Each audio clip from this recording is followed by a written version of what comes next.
أهلا وسهلا بيكم في قناتي هنور أرت. النهاردة هعمل شنطة جديدة بشبك الكنفا البلاستيك وخيط جليتر المتميز. خيط الجليتر ممكن استعمله في الشنط وممكن اعمل بيه اكتر من حاجة، وهو وزن الخيط خفيف. البكرة دي وزنها 200 جرام. الخيط شبه خيط استعملته قبل كده، كان اسمه خيط دايموند او خيط كريستال، بس خيط دايموند كان رفيع شوية. أمّا الخيط الجليتر ده هو عريض شوية، هيكون عرضه 4 مليمتر، وده هيكون مناسب معايا جدًا في شغل الكنفة، وهيغطي البلاستيك بشكل كويس. و بكرة يعني هتكون كبيرة على شبك بلاستيك صغير زي ما هنشوف. ده مقاس الخيط على المازورة بالسنتيمتر، هيكون المقاس 4 مللي، وده المقاس بالإنش. طيب الشبك اللي هاستعمله شبك كنفا بلاستيك مربعات كبيرة، ده المقاسات موضحة على الشاشة، وبالنسبة لطول الشبك هيكون 37 سنتيمتر.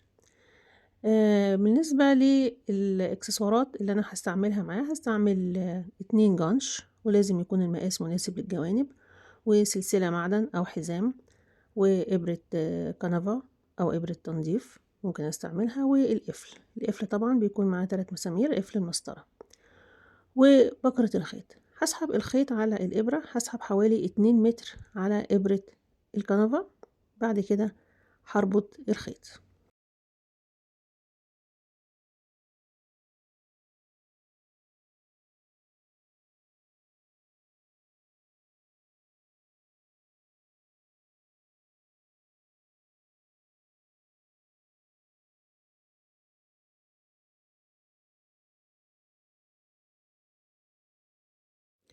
أول حاجة بدخل الإبرة في أول مربع موجود عندي في الزاوية، وبعد 1 2 3 4 5 6، المربع رقم 6 بدخل الإبرة وبسحب الخيط.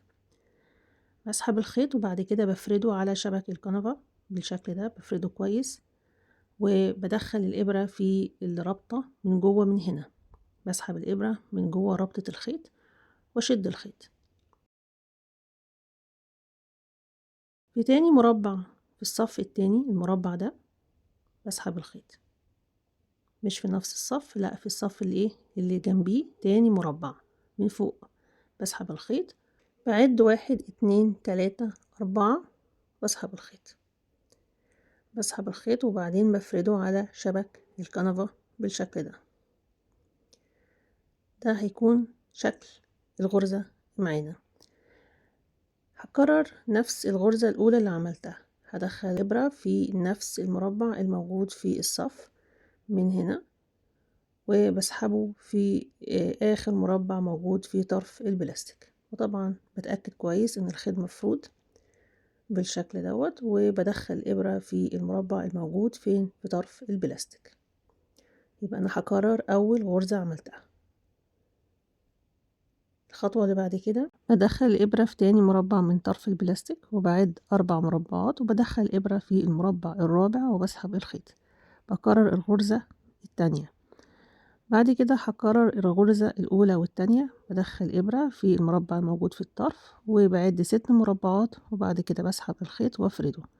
مش محتاجة ان انا اعد دلوقتي المربعات، لان الصف واضح قدامي، الصف 6 مربعات وصف 4 مربعات، الصفوف واضحة، فهكمل بنفس الترتيب.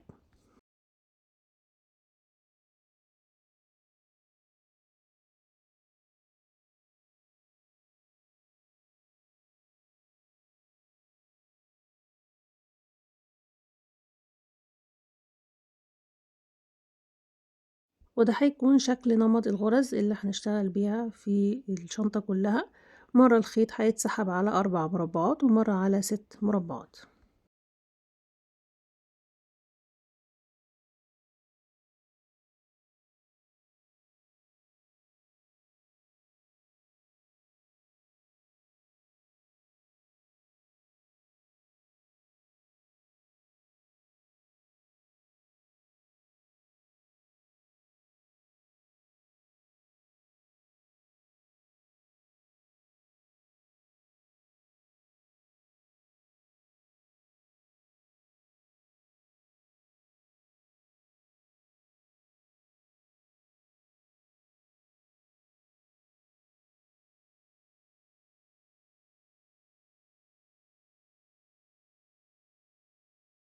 كملت الغرز بنفس الترتيب ووصلت لآخر غرزة في نهاية الصف، هتكون على 6 مربعات.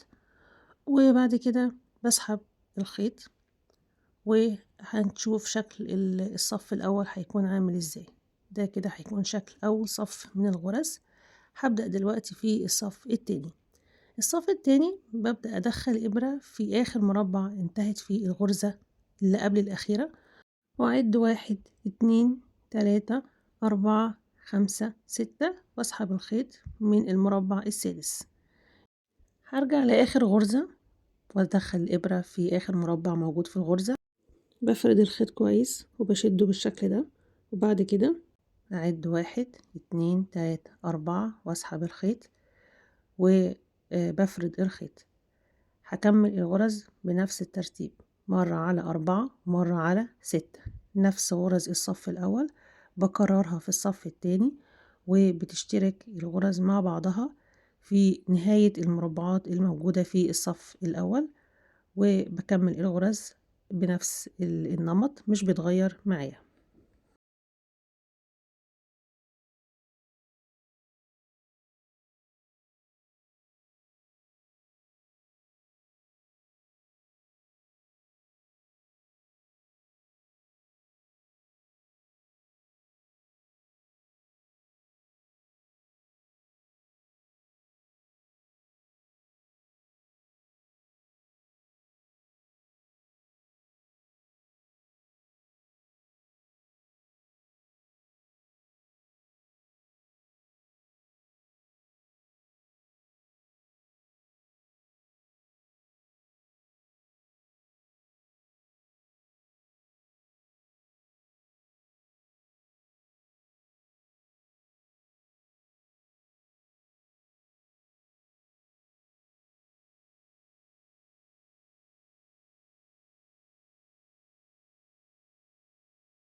لما الخيط بينتهي بعمل ايه؟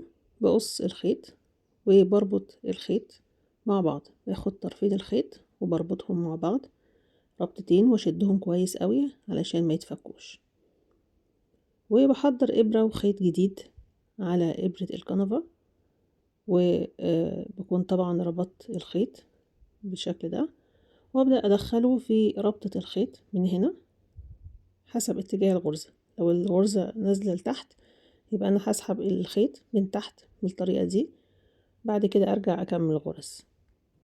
وانا بشتغل بلم في ايدي كده بمسكهم مع بعض الرابطة بدخلها كده تحت الغرز مع بعض، وامسكها من ظهر البلاستيك وبكمل غرز، ويعني بقدر الامكان بحاول ان انا اخفي الخيوط المقصوصة.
بكمل الغرز بنفس الترتيب وببدأ في الصف الثالث من آخر مربع انتهت عنده تاني غرزة، بسحب الخيط وبعد 4 مربعات، برجع لآخر غرزة في الصف وبدخل إبرة في آخر مربع، بسحب الخيط وبعد 6 مربعات واسحب الخيط. هكرر نفس صفوف الغرز بنفس الترتيب، مرة على 4 مربعات ومرة على 6 مربعات.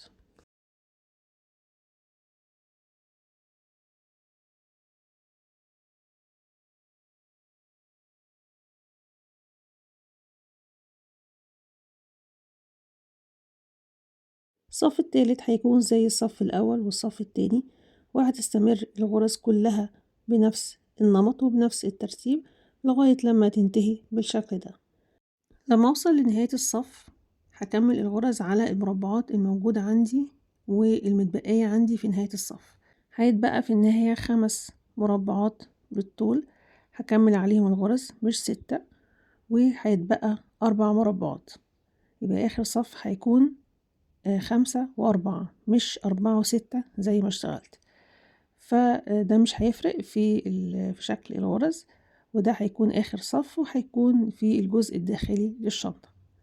يبقى عدد المربعات دلوقتي اللي بسحب فيها الخيط هيكون 5، والصف اللي بعديه هيكون 4 وهكذا.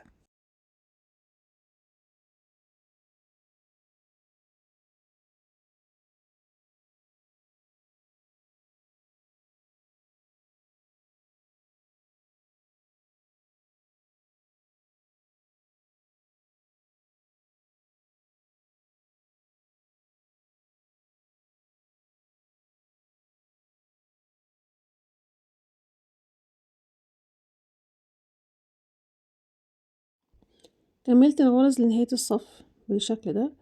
هبدأ دلوقتي أعمل غرز على أطراف البلاستيك من جوه، بدخل إبرة في المربع الموجود في الزاوية وبسحب الخيط واخلي الخيط يلف حوالين البلاستيك، بكرر نفس الغرزة، بدخل إبرة في كل مربع موجود في الطرف وبسحب الخيط وبفرده وبكمل الغرز لغاية نهاية الصف.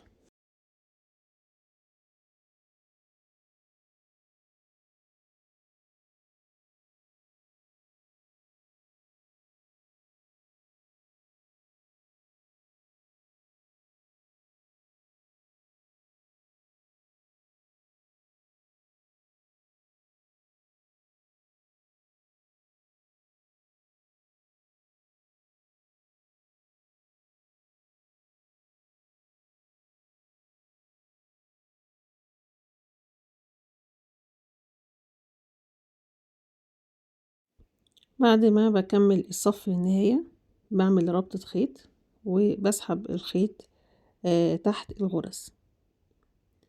الربطة دي مهمة عشان أمنع السرفلة، بربطه بالشكل ده، بعد كده بسحبه تحت الخيط.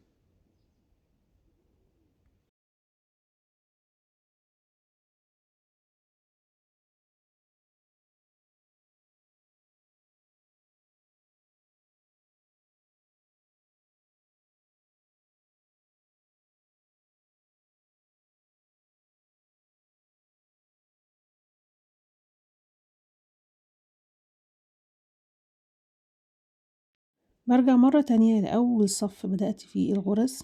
الصف ده كان متبقي فيه غرز في الأطراف، مربع واحد ومربعين، بدخل إبرة في أول مربع موجود في الزاوية وبسحب الخيط، بعد كده بحتفظ بجزء من طرف الخيط بالشكل ده، جزء طويل شوية، وبدخل إبرة في تاني مربع موجود في الصف. طرف الخيط ده هيدخل ما بين الغرز، بدخل إبرة في تاني مربع موجود في الصف وبسحب الخيط، بفرد الخيط كويس وبعدله، بعد كده بدخل الإبرة في آخر مربع موجود في الصف، المربع ده، وبسحب الخيط وافرده، بعد كده بدخله في تاني مربع. خلي بالي ان دايما الخيوط تكون معدولة وان طرف الخيط بيدخل ما بين الغرز، وهكذا بكمل بنفس الترتيب.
وأنا باكمّل الغرز لو لاحظت إن الغرز مايلة شوية هاعدلها بإبرة التنظيف وأضبط الاتجاه بتاعها، بعد كده هارجع أكمّل الغرز.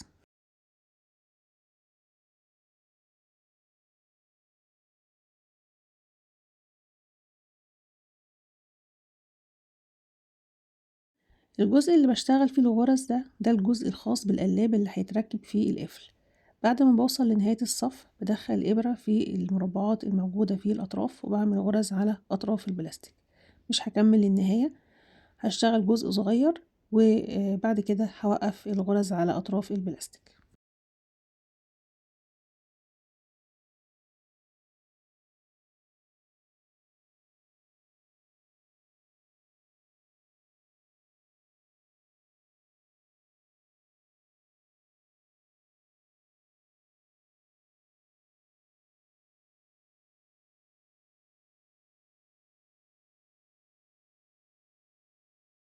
باعمل حساب ربط الجوانب، فهاوقّف الغرز على أطراف البلاستيك عند الجانب من هنا، هاكمّل الغرز لغاية هنا بالضبط، بعد كده هاوقّف عشان أعمل حساب ربط الجوانب. هاقص الخيط بس هاقص بعد حوالي كده 10 سنتي، بحيث إن طرف الخيط ده هيدخل ما بين الغرز. هابدأ أعمل غرز في الجوانب بنفس النمط، وهتبدأ الغرز من تحت الخيط في آخر صف. في الغرز الموجودة في الطرف بيبدأ أسحب الخيط وبعد 6 مربعات. بعد كده بعمل الغرزة التانية على 4 مربعات، بسيب مربع وبدخل إبرة في تاني مربع وبسحب الخيط بعد 4 مربعات. خلي بالي هنا من بداية الصف. بداية الصف بتبدأ في نفس المربعات الموجودة في صف الغرز الموجود في الآخر في الجنب من هنا، وبعد 6 وبعد كده المرة التانية بعد 4 وبكمل الغرز بنفس النمط.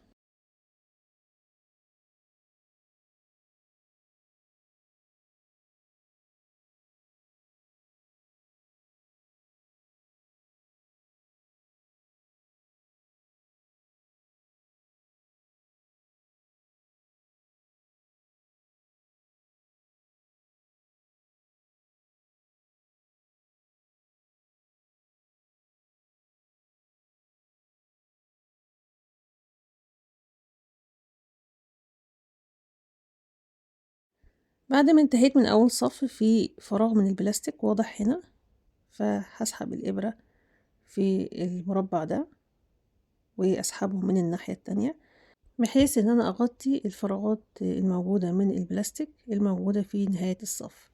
هي مش باينة قوي بس أنا حبيت أعملها كخطوة اختيارية أو خطوة تجميلية في النهاية أقفل بيها بداية الصف.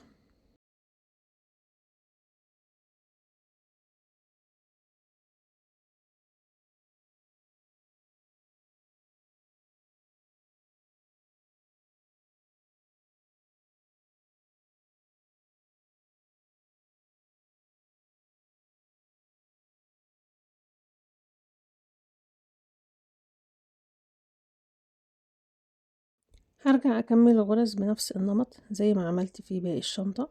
مرة الغرز هتكون على 6 مربعات ومرة هتكون على 4 مربعات.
هحط الحلقة المعدن وابدأ اكمل الغرز بنفس الترتيب واثبت الجنش. ده مش افضل حل في تثبيت الجنش، انا اضطريت بعد كده ان انا اخيطه بخيط شفاف تحت خيط الجليتر علشان اثبته، لان الغرز واسعة والجنش هيتحرك لفوق ولتحت.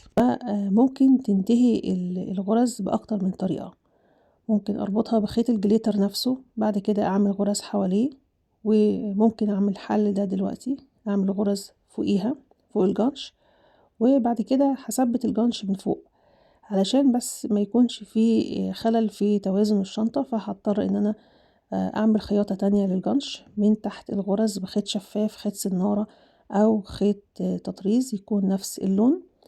وعملت كده في النهاية، بس للأسف ما صورتش تثبيت الجنش، ودي حاجة ممكن تختلف معاكي حسب المقاس وحسب نوع الجنش والغرز اللي هتكون حواليه.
هعمل غرز على أطراف البلاستيك شبه اللي عملتها عند القلاب، بس هنا عندي مربعين وثلاث مربعات. يعني هسحب الخيط دلوقتي عند الطرف على 3 مربعات، بعد كده هسحبه على مربعين. الخيط هيقع على الجنب وده عادي مش مشكلة، لما اجي اربط الجوانب الخيط هيرجع يطلع فوق تاني، فهيكون صعب دلوقتي تثبيته في الطرف. وهكمل بنفس الترتيب،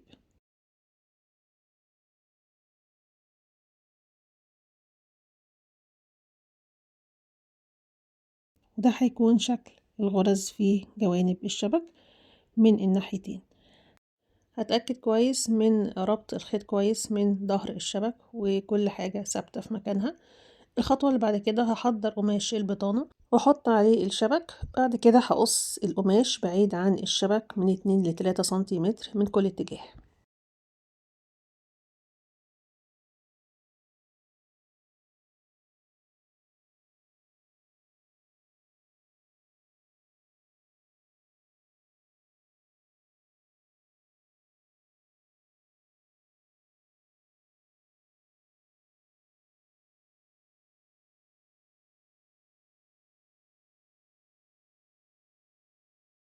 هقلب الشبك الناحية التانية وهتني القماش من الجوانب وهثبته بمشابك.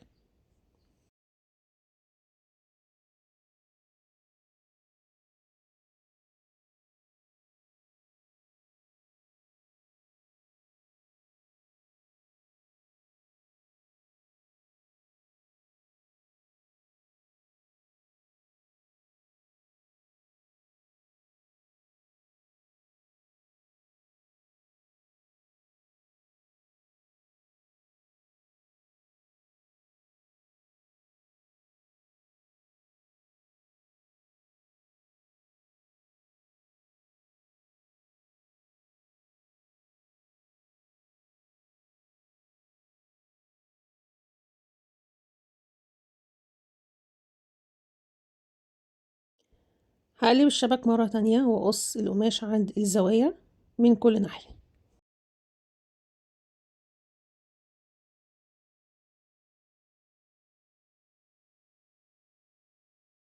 هقلب الشبك مرة تانية وارجع اتني القماش من الجوانب اللي انا قصيتها.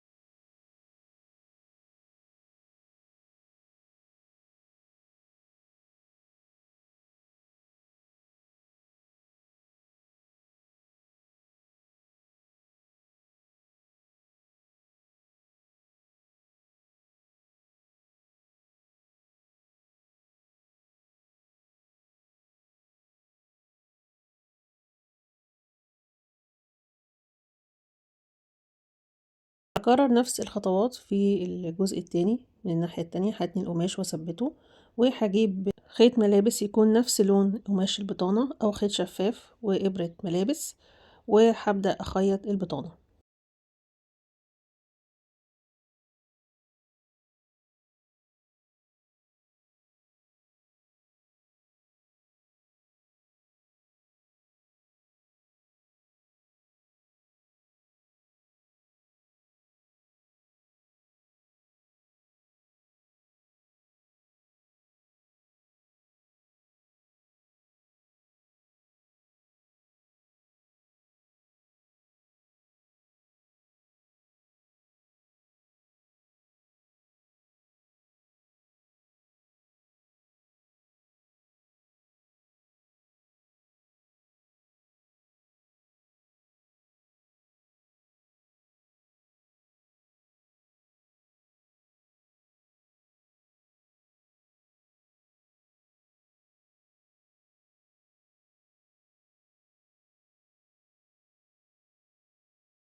هكمل الخياطة من كل اتجاه، وده هيكون شكل البطانة بعد ما تتخيط. بالنسبة للجزء الخاص بالقلاب، علشان أخفي الخياطة فهخيط بالطريقة دي بقدر الإمكان. بحاول إن أنا أخفي الخيط، بسحب الخيط تحت البطانة بالشكل ده، وأخلي الجزء اللي هيبان من الخيط جزء صغير جدا. وهكمل بنفس الطريقة، وممكن أعيد الخياطة مرة تانية برضو بنفس الطريقة. هيكون في الآخر شكلها كويس، مش هيبان شكل الخياطة. وممكن يعني أكمل بنفس الطريقة ديت في كل أجزاء الشنطة. ممكن كمان أستعمل خيط شفاف مش هيبين أثر الخياطة.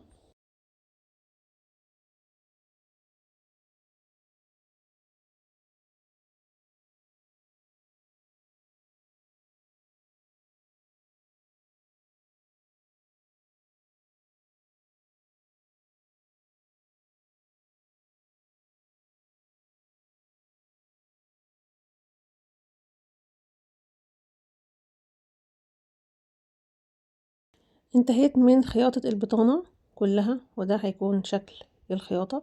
هقلب الشبك، والخطوة اللي بعد كده هي خطوة ربط الجوانب. بدخل الإبرة في أول مربع موجود عندي من هنا، من عند الزاوية في المربع ده، وبسحب الخيط. بعد كده بدخله في المربع المقابل ليه من الناحية التانية من عند الزاوية، وبثبت طرف الخيط من جوه هيدخل ما بين الغرز. هكرر الربط بنفس الطريقة لغاية النهاية.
بعد ما انتهيت من ربط الجنبين مع بعض هعمل غرز على أطراف البلاستيك، بدخل إبرة في كل مربع موجود في الطرف وبعد كده بسحب الخيط.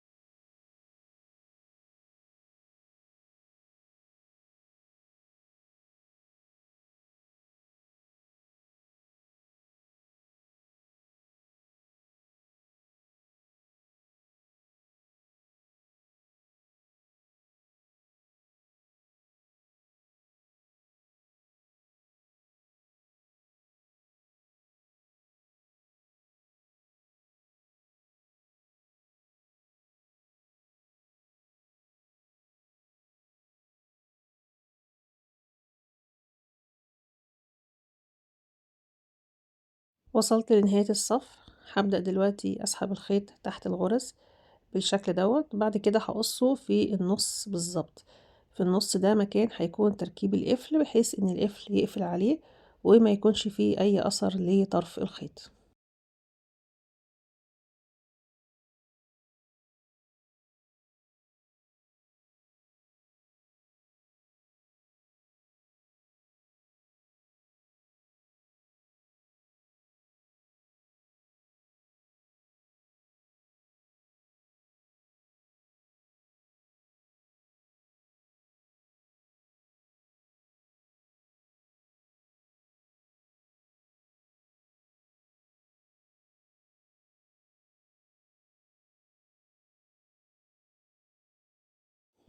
بتأكد ان القفل هيغطي طرف الخيط من هنا، ومش لازم اعمل ربطة. الربطة هنا مش مهمة قوي، لان كده ولا كده المسامير هتشد كويس على الخيط وهتقفل عليه. عندي هنا طرف خيط كان متبقي عندي من الغرز الأطراف، فدخلتها ما بين الغرز واختفت تماما. وهنا كملت الربط في الجنب التاني من الناحية التانية. مش عايزة أقص الخيط، فعملت هنا غرز يعني زيادة على الشبك من الجزء الداخلي للشنطة وبس. يعني هي الفكرة ان انا مش عايزة اقص الخيط دلوقتي، لان هسحبه على الناحية التانية وهعمل غرز بالمرة لغاية نهاية الصف.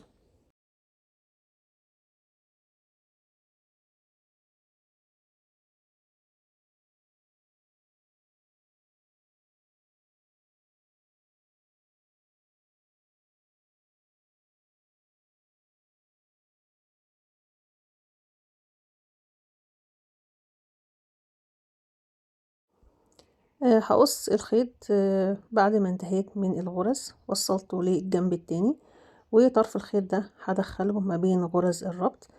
هبدأ اربط وبدخل الخيط جوه ما بين الغرز.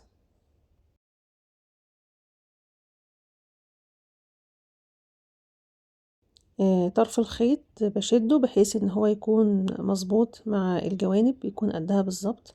بعد كده بكمل ربط الجوانب.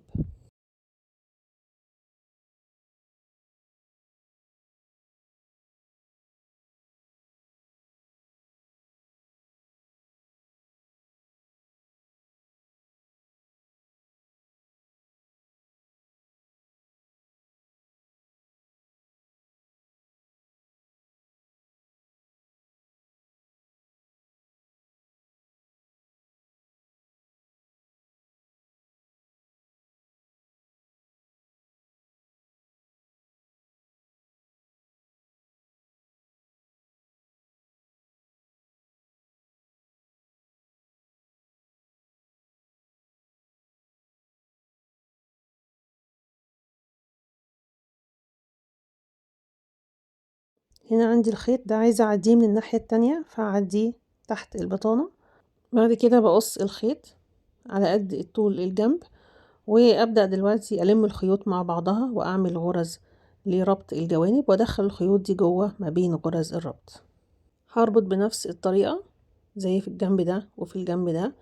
بعد كده انتهيت من ربط الجوانب كلها. طرف الخيط المتبقي معايا هسحبه من جوه ما بين الغرز بالشكل ده، هدخله ما بين غرزتين او 3. بعد كده هقص الخيط.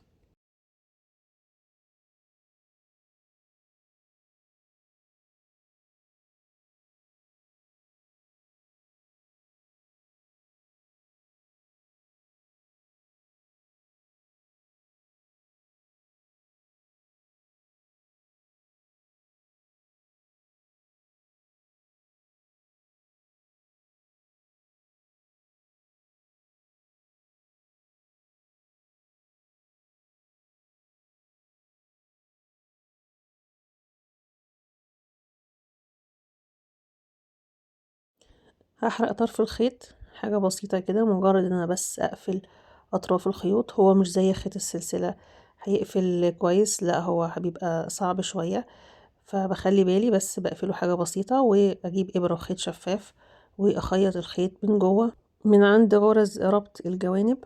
ولو ما عنديش خيط شفاف ممكن استعمل خيط يكون نفس لون خيط الجليتر بالظبط.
بجيب القفل وبدخله في النص بالظبط من الجزء بتاع القلاب. ربطة الخيط كانت مصعبة عليا دخول القفل، ففكيتها ودخلتها جوه. وطبعا دخلت قماش البطانة بالمفك بالطريقة ديت. وقفل المسطرة بيكون مع 3 مسامير، ربط ال3 مسامير في القفل.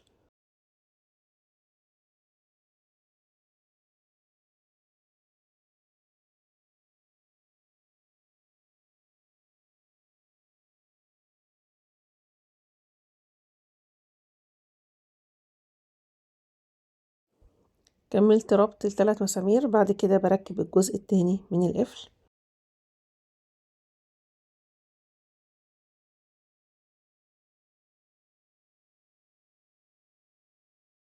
بحدد مكانه لما بقفل الشنطة. بعد كده بفتح الشنطة مرة تانية وبتني أطراف المعدن من جوه من تحت البطانة.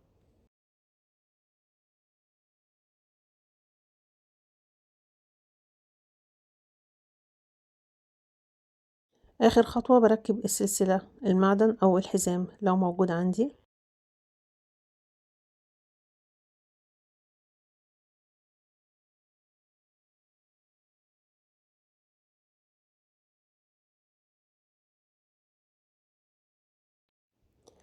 وده الخيط اللي اتبقى معايا، استعملت نص بكرة خيط. الغرز سهلة وبسيطة لأي حد مبتدئ. بالنسبة لي الجوانب الجانش هنا زي ما احنا شايفين بيتحرك لفوق ولتحت، فممكن اعمل له خياطة تانية علشان اثبته تحت الغرز. وبكده يكون انتهى فيديو النهاردة. شكرا على المشاهدة، وتابعوني في فيديو جديد وفكرة جديدة ان شاء الله.